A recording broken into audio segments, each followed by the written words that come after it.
Let's do this.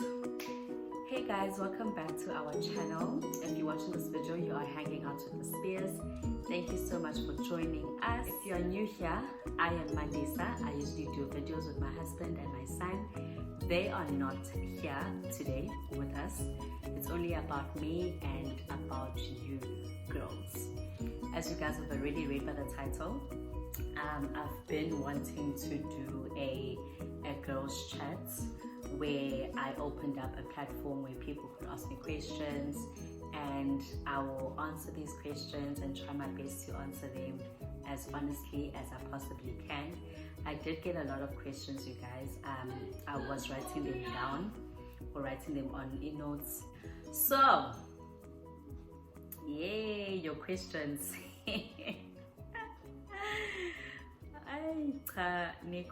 Shame. Question number 1. How is marriage life? So many people ask me this question like all the time. For me, marriage life is just as the same. Okay, I don't want to say the same because I always say this. But see, people shouldn't say it's the same because there should be change. You know, good change. It shouldn't be the same as when you guys were kids, dating or whatever. So marriage life is amazing. Okay, it's great. I enjoy it. There's nothing I love more than the fact that I have a partner, someone that I chose, you know, that I picked. Not that there was a crowd to pick from, but someone that I chose, that God blessed me with. And this is the person that I'm going to be spending the rest of my life with. There's nothing as assuring as knowing, like there's nothing as good as knowing that you have a partner, someone that loves you, someone that respects you. You guys talk about your goals, where we want to be, and just that excitement of knowing that I have him, he's my partner, and we're gonna do all these things together. It's exciting, you know. We talk about having kids, you know, plans, and the fact that you have someone, a partner to plan these things with. For me, honestly, that's amazing. It's a blessing. Yeah. It's great. I don't know if I make sense. Just marriage life is amazing. It's great. Second question, how do you maintain being a mom and not being a boring wife at the same time? So how do I maintain being a mom and not being a boring wife at the same time?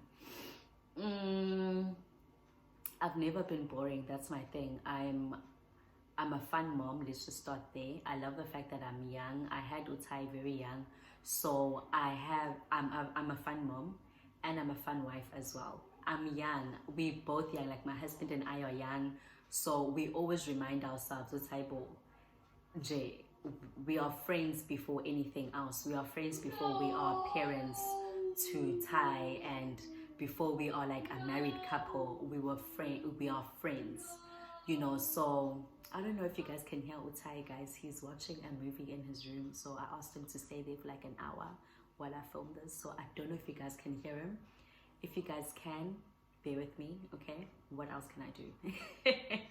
And that's being a fun mom, making sure I balance that out. If I want to do my own thing, I need to make sure that my son is occupied, he's entertained, and he's happy before I can, you know, do my thing. So that's how I would what's the question? How am I a fun wife and a fun mom at the same time? And you know what? I know how to have fun with Unati and how to have fun with Tai. They are two different people, different in age, So I know, if I want to have fun with Tai, these are the things that we do. I know the things that he enjoys. Tai loves watching movies. And when we watch a movie, we have to have popcorn. It's so exciting for him. These days, he enjoys washing dishes. Yep. He enjoys washing dishes. We do that together. Unati, on the other hand, he has his ways of having fun, and we do that together. It's just knowing how to balance it out and splitting the time accordingly between the two. I don't know how I'm going to do it when I have another child. But anyway, this phone needs to stop locking the whole time. Hey, these questions, guys. Okay, how do you keep going after the storm in your life? How do I keep going after something bad happens, storms in my life? Just knowing, Uguti, you know what, things happen. It's my responsibility to heal. It's my responsibility to decide how to react to the storm and how to handle, how to attack the storm and how to retaliate. Obviously do what you have to do to connect with those emotions of being sad, upset, hurt, confused, frustrated. And then once you're done with that, you need to pick yourself up and say, okay, it's time to move forward. Life doesn't stop here. I have so much more in life to look forward to and so much more coming my way. So I'm not gonna sit and sulk all day over the storm. I'm gonna pray about it. I'm gonna find healing, and I'm going to focus on the blessings more than a storm, because that's the sad thing about life, is that we are so quick to focus on all the bad things that are happening in our lives that we forget just how blessed we are. You know, if you were to look at that one storm that you're facing now in comparison to all the other blessings that you have, you can find yourself, you can actually realize that life is too short, and focus on all the goodness that are happening, and just be realistic enough to know that impilo is not just smooth sailing. You're gonna face your trials and tribulations, your storms, and it's just knowing and being mentally strong in knowing it's a part of life. This has to happen. Nothing is a mistake. Nothing is a mistake. Nothing. The things that you are facing now, they're not a mistake. You have to go through them to mold and to build the person that you will be years from now, or to even tomorrow, and yeah, years from now. So it's just having a strong mindset to tackle your storms. Next one, what is your opinion on cohabitation for young couples who are committed to each other but they don't have the finance to get married? So this question basically says, what is my opinion on people staying together and they're not married, but they're very much committed to each other and they want to get married one day, but the money is not there at the moment, but they're together. And my opinion on that is that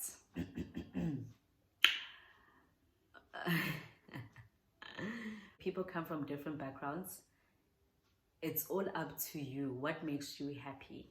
And you know, if marriage is such a big thing for you as well, and you're living with your partner and you know that financially things are not together, there are different ways of just getting married. Doesn't cost anything, if I can put it that way. It's just the celebration that's a lot. So my opinion is, so I'm assuming the finance for the celebration is not there yet. So if marriage is really important to you, and the fact that you guys are living together and you're not married, do it privately. Get a pastor, sign, go to court, do it privately. There are many ways to go about this. And then now you're living together and you're married, and you can now save for the celebration. You know what I mean? So it depends. That's why I'm saying it depends how you feel and what makes you happy. Next question. What keeps you motivated when things don't go accordingly in life and or career-wise? What keeps me motivated is knowing what I want in life. Regardless of things not coming together or not working out the way that they should, I know the end goal. I know what's at the end of the tunnel. So that keeps me motivated to keep pushing, regardless of the fact that within the tunnel it's dark. You know, I keep pushing because I know what's at the end of it all. You know, and yeah, just knowing who I am and what I want. Just, you know, being sure with what I want in life. That keeps me motivated.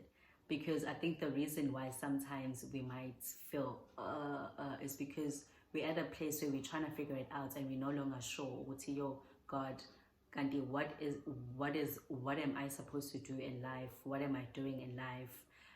What's for me? I'm not seeing things, and that's then when we struggle. Then that's when we're crawling on our knees and we're trying to figure it out. And until you're like, no man, I know who I am.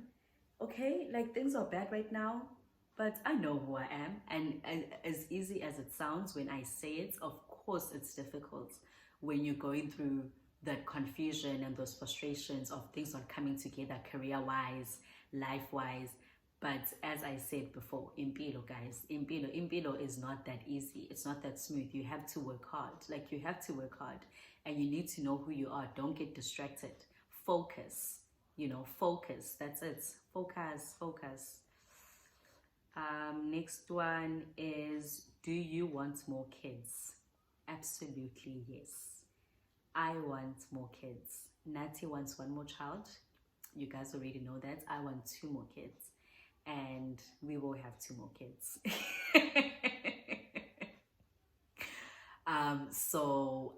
Yeah, I definitely want kids. I love kids so much, you guys. From a very young age, I've always had that motherly thing with me. And growing up, I always wanted to have 6 children. And then that number went down to 4, and then it went down to 3. So I have Thai, and then I want 2 more kids, and then I am done. Okay.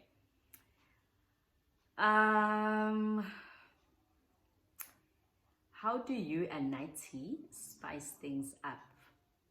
Hey, you guys are too much, eh? How do Nighty and I spice things up? By always kicking each other when we feel like we're getting too comfortable. There's that thing when you're married where you eventually get comfortable. Comfortable. You don't do things the way that you used to before. You don't dress up for him now. All of a sudden,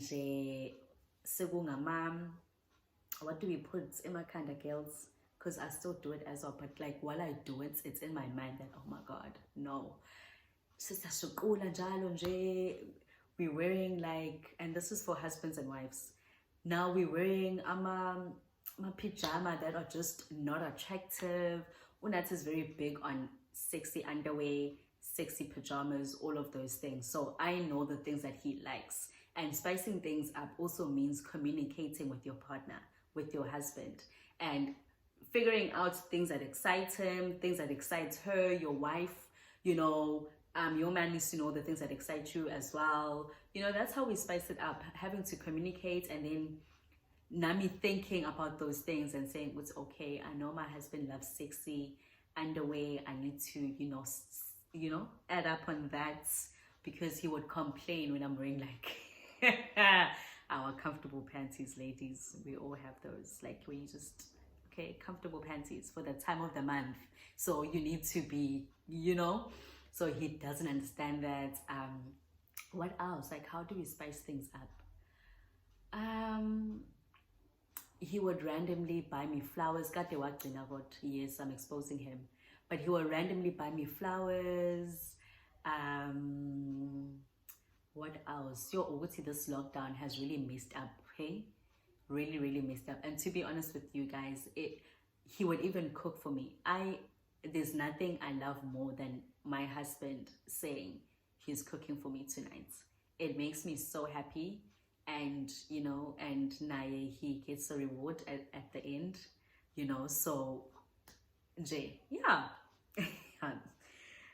And spicing things up every single day, you get more things and more things and more ideas. Nami, I'm still figuring out those ideas. And yes, do you believe in feminine hygiene products, or do you believe that the vagina is self-cleansing? I believe in both. I believe in both. I'm not big on feminine hygiene cleaning things down there, to be honest, because I've never had a good experience with it. I'm not gonna go deep into it. Even my doctor was like, you know what, this thing is self-cleansing. It cleans itself. There's so many things that thing can do, that Usisi can do down there. She's very independent. She can clean herself. She knows what to do. I mean, if she can slide out a child, there's other things that she can. She's very much independent. However, I'm not against hygiene cleaning products either. To be honest, I am even looking into, there's another one that I will be trying out. It's a steaming one. Yeah, it's a steaming one, and I don't mind them, but I do believe Uguti, it does clean itself. However, as just a woman, you always want to be sure, and You never know if you can find a product that really works well for you. I mean, stick to it, no harm there. Yeah, so yeah, I hope that makes sense. So I say both for that question. What are your thoughts on online dating? What are your thoughts on online dating? My thoughts on online dating is go for it, girlfriend. Why not? As long as it's safe, as long as you are not in like a situation where you're talking to people that are weird, that are shady, that are there for your money. Next thing, you're sending money to these people. Don't do that. Don't send anyone money. Also, don't send anyone like crazy pictures as well until you meet the person. The online dating, for me, I think it's like we are online, we are dating online, figuring out if we have things that we like about each other, but the end goal should be, now we need to meet and really continue the relationship. Now we need to know each other personally, not these catfish things that we usually see on TV where people have been online dating for years and they've never met. I'm against that completely, because as women, you're gonna find yourself tied up to this idea of a person that you've never even met. So that's crazy. Again, I do have like friends who are with their partners today and they meet like online, you know, so that's always beautiful. I don't mind that. I'm for that, not a problem, as long as, you know, it's safe, as I said. Yeah, but the whole dating someone for years and years and years and you've never met them online, no. And then they're talking about, oh no, my man said I must send him money, ganje, ganje, ganje. That time you've never met your man. No, it's a no from me. How do you define success? Success for me is, I know this is going to be a cliche, but I always say this, guys. I get so emotional when I see elderly people, couples, married couples, walking, holding hands, drinking tea, like at 7 in the morning. They're out, they're dressed up, they're in a restaurant or in a cafe having tea and biscuits. You know, you guys are together, you guys have faced life, you guys have gone through everything in Pilwen. You are now in your 80s, you are now in your 70s, you are in your 80s. Kids are grown, living their lives, they're happy, they are married, you have grandkids running around every now and again. You have a home, then you have a holiday home in Cape Town or overseas or whatever. But then your life, you usuqedile. You understand? Usuqedile, you are at peace empilweni. You are with your husband, your spouse. Guys, honestly, there's nothing I love seeing like old people married, holding hands, just sitting at I always like look and I'm just like, and I promise to God, I know I shouldn't say that, but I promise you, I always say, God, please, my Lord, this is what I want. I want to grow old with my husband. I want us to look back at life and be like, we did it, babe. You know, we raised our kids, we faced all life, we faced life and its trials and tribulations. Here we are sipping on tea, looking back at life. I am almost 80 years old when I, oh no, 82. Look at us. That's how I define success. And obviously I am not there yet. See, I'm even getting emotional. There's nothing I want more than growing old with my husband and for us to just sibe ugogo nomkhulu osestyleni. Yes, that's my success. No question, we go to the same church and I have loved you since day one. Thank you so much. Thank you so much. Another one, no question, just to say thank you for the advice you gave me. You told me not to have a baby with my boyfriend, but to have a baby with my husband. Kunjani? Kunjani? Kunjani impela? Sorry guys, that's right. For me, I personally feel that you can't seek advice about marriage. Now I'm making an example about marriage from someone who's not married.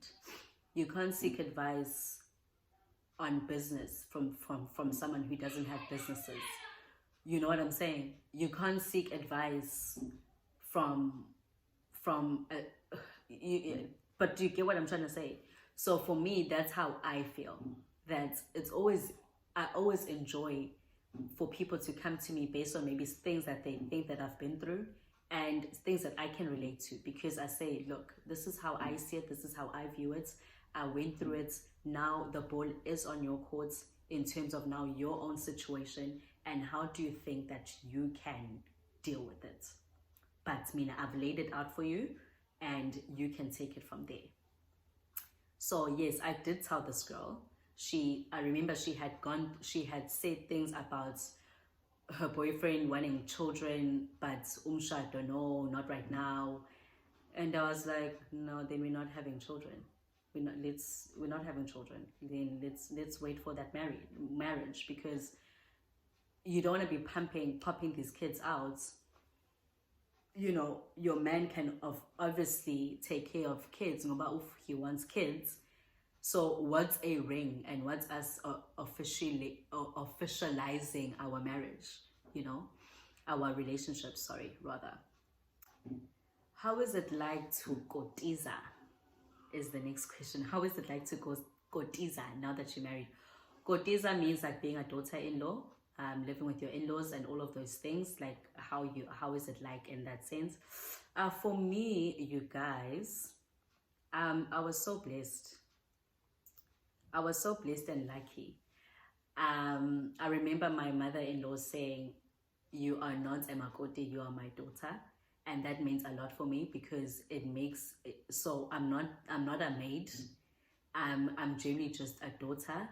They gained a daughter. I also gained a family from the family that I have. I now have two families. That makes one family. And I've never had the title or put on a hat that says makot. I'm a daughter, I'm a child, I help out where I can. I even when it comes to even cooking, we would have like rosters. Hey girls, we would have like rosters. It's a family. I've never had the title of being umakoti where nje now ngivuka ngo-5 ekuseni ngiyakoropa, ngenza ama-washing, ngenza ama-ironing, like having to feel that expectation on you. I've never felt that from where I am married. It's just always been, I'm a daughter, and the things that I do when I'm home, like when I'm home, is exactly what I do when I'm at my in-laws. Excuse me, is exactly what I do when I'm at my in-laws. I'm a daughter wa Hlatshwayo and I'm a daughter wa Sibiya. There's just no putting on the daughter hats when I'm at the Hlatshwayo residence, and then putting on the makoti hats when I'm at the Sibiyas. It's all the same. I'm myself everywhere, and I love it. I was blessed and lucky for that. How do you forgive Kwashuba? How do you forgive a man for cheating, and how do you move on from it? Don't forgive, girl. I'm joking.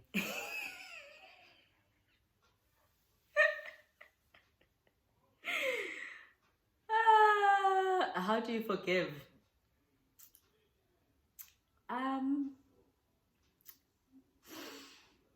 How do you forgive? This is a very hard question, but it must be done. You have to forgive. That's the thing.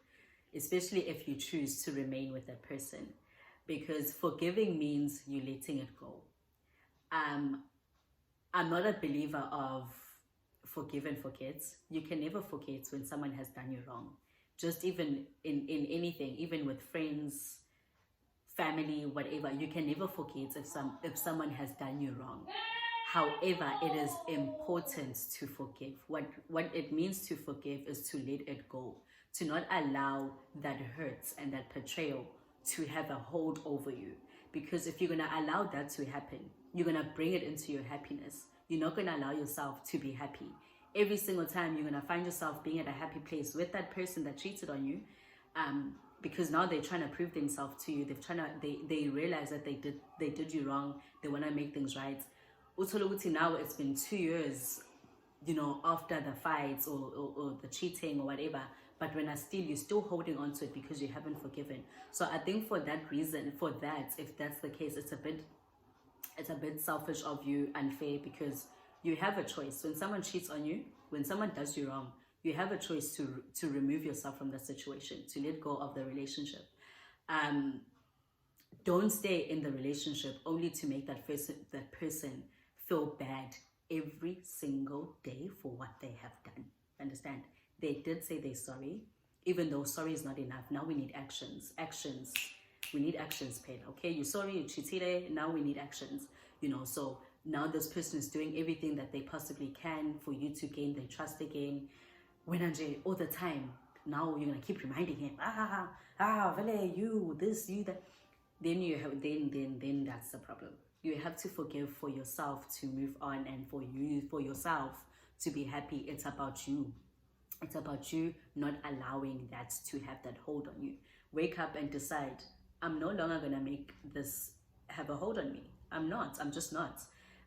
He did what he did. He apologized. Every single day he's trying to gain my trust back. It's my duty, my responsibility to not allow this to have a hold over me. Therefore, I choose to forgive and to let go and to throw it away, and move on with my life. You understand? Forgetting, no, we don't forget. We don't forget. We forgive, but we don't forget. Come on now. Okay? And I'll tell you what forget means. Forget means what I was saying, which you don't bring it up. So, yeah, you don't bring it up. I don't know who told me this. I forgot. They said if your boyfriend cheats on you, ne, and you choose to forgive them, and then they cheat on you again, if you forgave them and you forgot the first incident, please comment down below what you think of this. Mina, I won't say anything on it. Okay, so if your husband or your boyfriend, they cheat on you and you decide to forgive them, okay, and then God forbid a year later or 2 years later they cheat on you again, manja, when are you gonna be like, Nakala, even the last time you cheated on me, this and that? Apparently that's not allowed. And you chose to forgive them when they cheated on you the first time. So now that they're cheating on you the second time, because you forgave them and forgot, which means you decided to let it go and move on with your life. When they cheat on you the second time, you must treat that like it's the first time it's happening, because now we forgot about that one, ne? That's please let me know what you guys think of it, because personally I think for me it's bullshit. Are your deal breakers before marriage the same as now that you are married? Are my deal breakers the same as now that I am married? You know what I usually say about myself is that I worked backwards. I went through a lot of things in our relationship, things that I was not supposed to tolerate, things that I was not supposed to begezela with. I always look back, and the reason I'm talking about it now is my husband and I always talk about it. It's all good. But there are things that have happened, Yabona, in our relationship where I was meant to leave. I was meant to go, pack my bags and go. So I will say that I really didn't have much of my deal breakers when we were jollering, because I was just like, I love him. And that's all that matters. Like, I love him. We're going to fix it. We're going to get through it. I love him. I'm going to be with him until I decide otherwise. However, what I usually say now that we are married is that try me. Mommy? Try me. I think because ikongiti, and I don't advise this on people that are dating. Like, I think when you are dating someone and you guys are not like married yet, I think that's the time to pack up and leave. Decide that, okay, I don't think I want this for my future. I don't think I want this for my future. Whatever. But it's all on you. If you again say I love him, then it's all on you. Decide what makes you happy, because at the end of the day, you're the one that's going to bed thinking by yourself, wait, missing him, or whatever the case might be. It's just you need to decide for yourself. So for me, I just have a lot of deal breakers now that we're married. I'm just like, do not try me, do not test me. That's why I think I worked things backwards, because in marriage, typically what our parents tell us is that, you know, you need to forgive, you need to be patient, you need to whatever, work through your marriage. You know, there are certain things to work through, and then there are certain things where you just like, you clearly have not learned. We've been through so many things, and there's no way that we're talking about the same thing now in our marriage, because then it means no. Next question. How do you maintain a solid relationship, whether it's friendship or in your relationship? For me, reciprocation. Reciprocation means it's a two-way stream. It goes both ways. What I'm putting in, now we file at the same amount, if not more. So it can't be one-sided. And I usually say this a lot, Geda, you know, when you have those conversations by yourself and you probably like frustrated with that one friend of yours where you feel like maybe communication is only coming from one side, and then you end up not even talking to them, and then and it's really sad when things like that happen. But it's very tiring when people are the only ones, when you feel like you're the only one putting in efforts and work in a relationship, whether it's now anything, whether it's with family, with your in-laws, with your friends, with your boyfriend, with your husband. Reciprocation of love, reciprocation of attention, reciprocation of respect. It's so important. Things cannot be one-sided. And I think if you get that, then your relationship is obviously then solid, in my opinion.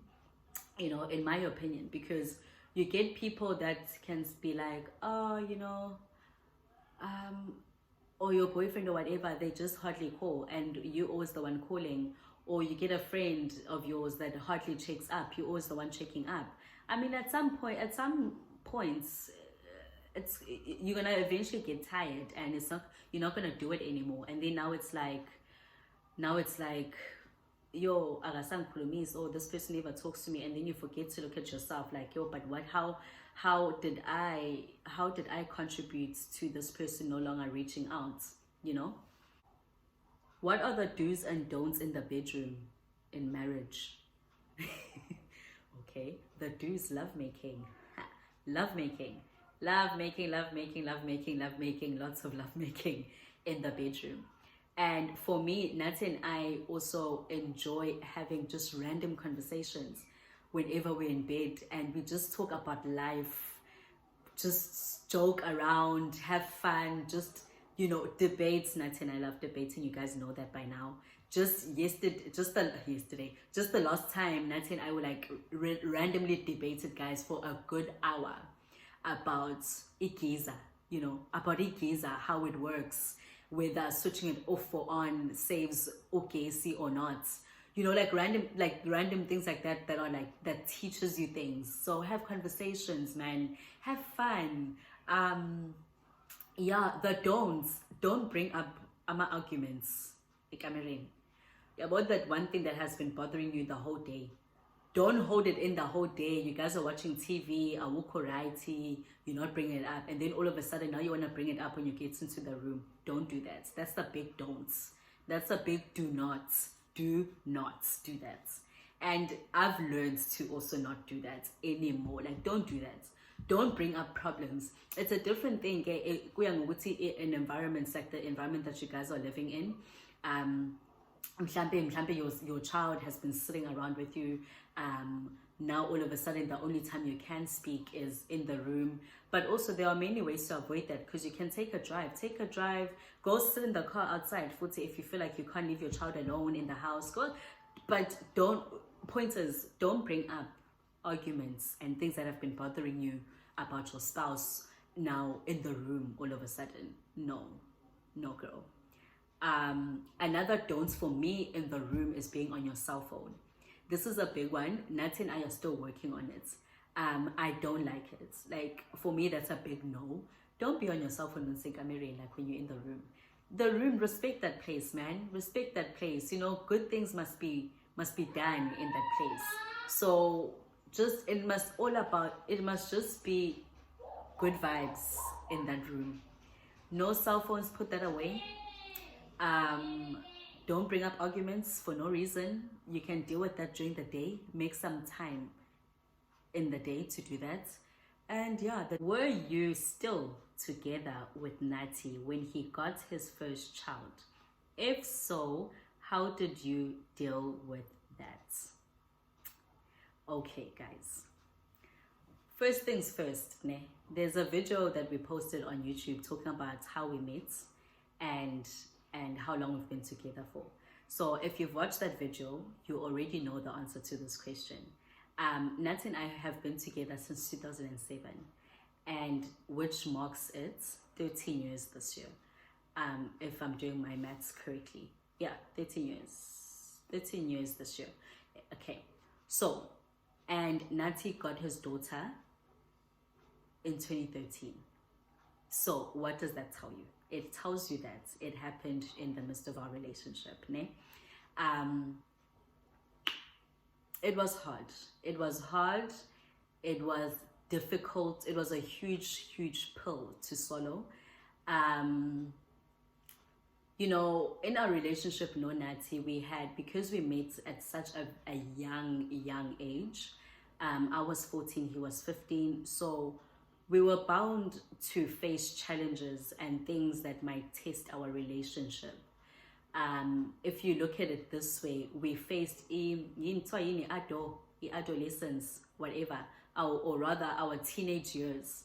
We lived our teenage years together from beginning to the end, and within those years comes a lot of mistakes, challenges, things that I've done to hurt him, things that he's done to hurt me. But regardless of that, we still decided to remain together. And but just being specific, yes, Nati did have his first child. Him and I were together. Yeah, you know, we and this is why my friends know I'm very much against this thing of taking breaks when you're in relationships. Oh, I'm so mad at him and you're like, I'm done with you. You're breaking up, you're making up, you're breaking up, you're making up. That causes a lot of problems, ne? Because there's that gap. Remember when I spoke about that gap? Yeah, so there's that gap. And yeah, so that's when those things happened, and it was very difficult for me. Oh, my friend is almost here. So it was very difficult for me to accept that, to not accept it. Okay, to accept it was hard, but then eventually I had to forgive, you know. And after a while, when I believed that I was healed, I then decided to meet Nati's daughter for the first time. She was 3 months old. We had like a family day at Nati's house. I remember this day very well, and that's when I met her for the first time. I remember it was love at first sight. She was the cutest baby ever. I was, oh my God, I was so obsessed with her, and I've been in her life since. I've known her since. She's 7 today, and they get along very well with Utai. They are best friends. Oh my God, they are best friends, and there's nothing that we want more than for them to love each other no matter what. What is your perception on age difference in couples? Does it matter to you? My perception on age difference in couples, it doesn't matter to me. However, just because we are human, obviously I'm gonna look twice if I see a really grown woman with a really young man. I'm gonna turn twice and look, naturally, because that's a human thing to do. However, after a while, you're just like, I mean, love is love. Love is love. As long as they're happy, that's that. Because that's the thing, guys. You need to do things that make you happy. Way too many people are living life to impress other people. Oh my gosh, what is my mom gonna say? I'm dating a woman twice my age. Oh my God, what is my dad gonna say? I'm dating a man twice my age. At the end of the day, if he makes you happy, he makes you happy. And if you are with him for the right reasons, being in love, and that's the foundation, that's the foundation. But as I said, naturally, because it's still like a cultural shock, or it's still like a shock.